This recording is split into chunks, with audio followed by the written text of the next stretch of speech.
பொங்கல் திருநாள். பொங்கல் திருநாள்னால் இது ஏதோ அறுவடை திருநாள் அப்படின்னு சொல்லுவோம். அதாவது வருஷம் பூரா நாம் பாடுபட்டு அதனுடைய பலனை அனுபவிக்கிற நாள் அப்படிங்கிறது நாம் சொல்லிகிட்டு இருக்கிறது. இது முக்கியமாக இது ஒரு நன்றி அறிவிப்பு நாள் அப்படின்னு சொல்லுவாங்க.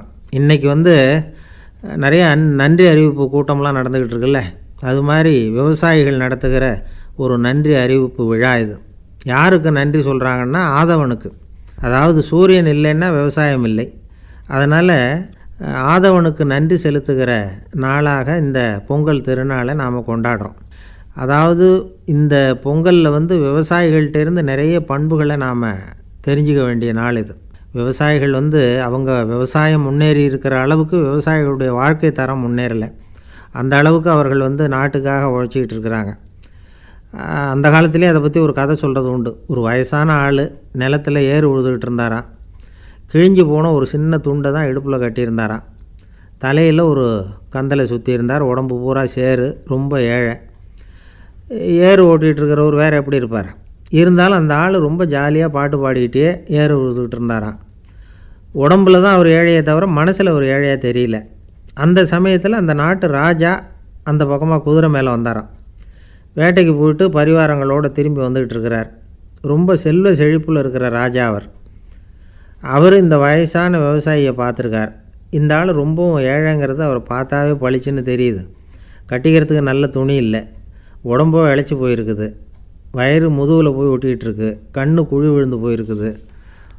ஆனாலும் முகத்தை பார்த்தா சந்தோஷமாக இருக்கிற மாதிரி இருக்குது. இவ்வளோ உற்சாகமாக பாடிக்கிட்டு இருக்கிறாரே அப்படின்னு ஆச்சரியமாக நினச்சி பார்த்தார் அந்த ராஜா. சரி, அவர்கிட்ட கொஞ்சம் பேச்சு கொடுத்து பார்க்கலாம் அப்படின்னு முடிவு பண்ணார். ஐயா பெரியவரே, இப்படி கொஞ்சம் வர முடியுமான்னாராம். பொழுது போகிறதுக்குள்ளே நான் இந்த வயல் பூரா உழவு ஓட்டி ஆகணும், அதனால் பேசுகிறதுக்கு நேரம் இல்லை அப்படின்னாராம் அந்த பெரியவர். என்ன அவ்வளவு அவசரமாக? மீதி இருந்தால் நாளைக்கு உழுதக்கூடாதா? அது சரி, உனக்கு எத்தனை ஏக்கர் நிலம் இருக்குது அப்படின்னு விசாரிச்சிருக்கார் ராஜா. எனக்குன்னு சொந்தமாக உள்ளங்கை அளவு கூட நிலம் கிடையாது. இது எங்கள் முதலாளியோட நிலம். இதை பூராவும் உழுது முடித்தாதான் அவர் கூலி கொடுப்பார். நான் கூலிக்கு உழுதுகிட்டு இருக்கிறேன்.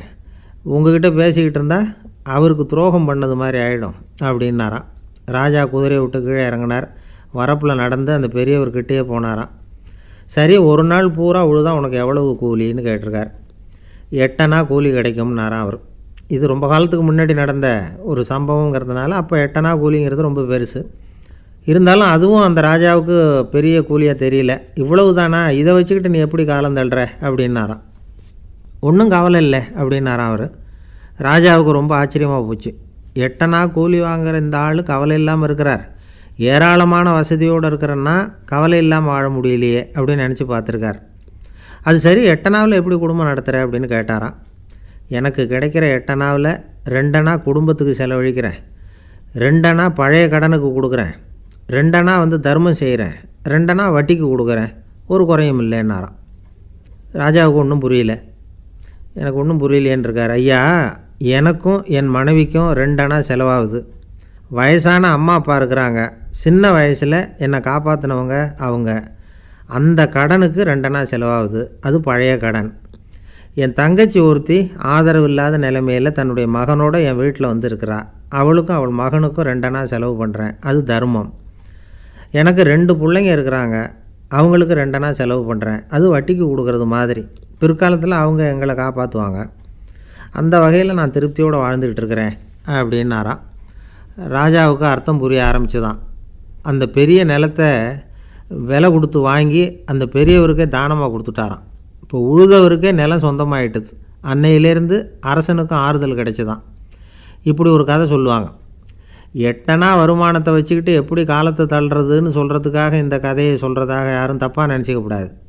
கிடைக்கிறத எப்படி பங்கு போடுறார், எப்படி திருப்தியாக வாழறார் அப்படிங்கிறது தான் முக்கியம்.